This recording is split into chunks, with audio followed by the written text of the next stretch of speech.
The supertanker Torrey Canyon ran aground off Land's End, threatening seabirds and other wildlife as its 100,000-ton crude oil cargo seeped into the sea.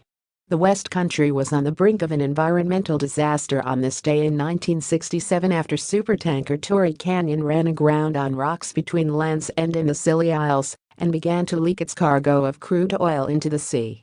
The 974-foot tanker became, at the time, the largest vessel ever to shipwreck when it hit Pollard's Rock on the Seven Stones Reef. The tanker's 100,000-ton cargo began to leak into the sea shortly after it hit the reef, and within a few hours the 8-mile-long oil slick was threatening the coastline of Cornwall and Devon. Attempts to float the vessel off the reef failed and even resulted in the death of a Dutch salvage worker, and 8 days after the grounding, the Torrey Canyon began to break up.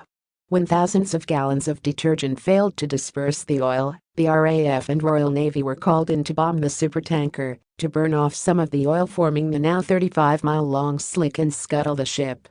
Smoke rises from the Torrey Canyon as bombers continue their task of blasting the 61,000-ton tanker.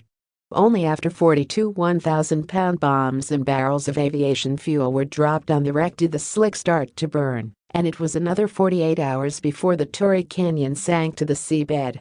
But as the ship came to rest 30 meters below the waves, the cleanup efforts would go on for many years to come.